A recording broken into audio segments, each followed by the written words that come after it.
Hi, I'm Ariel Italic, and you're watching What the Font.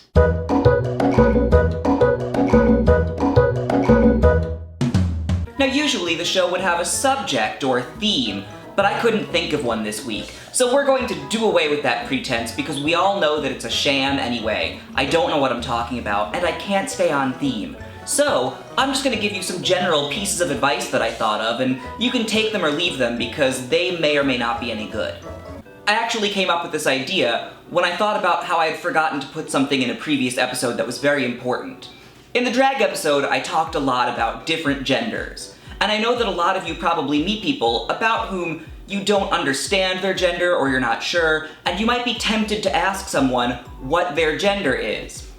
That's not okay. I mean, never ask about their private parts, but also in general, are you a boy or a girl, or questions of that nature aren't really helpful or polite.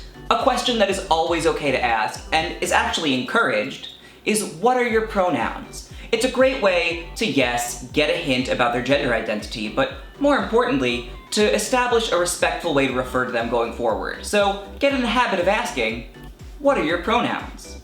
Here's one for the coffee drinkers. If you have a coffee in your life that is too sort of bitter and harsh and roasted, you can add just a touch of salt to it to mellow it out, and it becomes much more drinkable. In general, when you're brewing coffee, adding just a bit of salt can enhance it in ways that you would not expect. So this next one is a trick that I developed to deal with the irritants of the world. I am often an easily irritated person, and I didn't like being that way. So I came up with this process of keeping a list of frustrations on my phone. And that is everything. We're talking someone didn't email me back. We're talking the current administration, and everything in between. If I think of a frustration, I put it on the list. But every time I add to the list, I also go back through previous entries, and anything that is no longer on my mind, I delete. It feels very freeing to realize that you have left a frustration behind. So try it for yourself, see if you start to feel that weight lifted. Another one that I read that I really like is if you have trouble staying motivated through a task, play music from your favorite video games. That beat is inherently intended to make you keep driving forward, and you will subconsciously associate it with completing a task. So when I can't focus on a long report, Mega Man gets me on through it. This next one is an old theater trick, so if you have worked in a costume department, you might already know it. If you have a smelly piece of clothing, but you don't have time or ability to wash it, what you can do is take a cheap bottle of vodka, water it down, put it in a spray bottle, and spritz the offending fabric. The vodka kills the bacteria that cause odors. It's essentially like a do-it-yourself Febreze. This is one we can all relate to. You have a song stuck in your head and you need to get rid of it.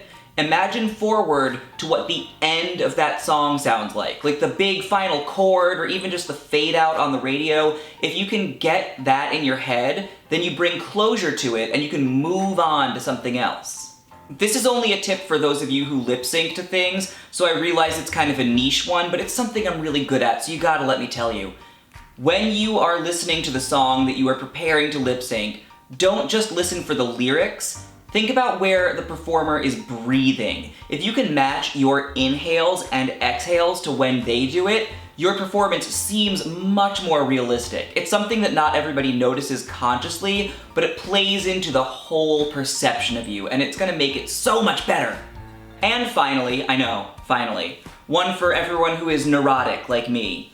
If you are worried about something, or have something you're not looking forward to doing, or have a sort of nagging about an upcoming thing on your calendar, think about what the worst case scenario would be.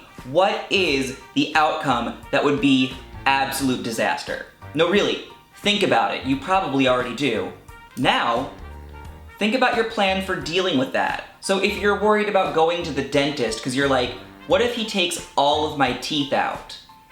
Think about what would you do if your dentist took all of your teeth out? You can probably think of some sort of plan. You have some sort of plan of action. And having that knowledge that you could deal with it, even if it's not what you want, it's certainly not ideal, but you can handle it. That knowledge can be very comforting. Anyway, this has been a weird, disjointed video, and I realize that, and I appreciate all of you for bearing with me through it. I'm leaving town soon for LA for DragCon, and I knew I wasn't gonna have a lot of time to film this, so I kinda had to throw it together, but now you know what it's like being inside my weird, crazy head. Anyway, I'm Ariel Italic, you're whoever you are, this is whatever this was.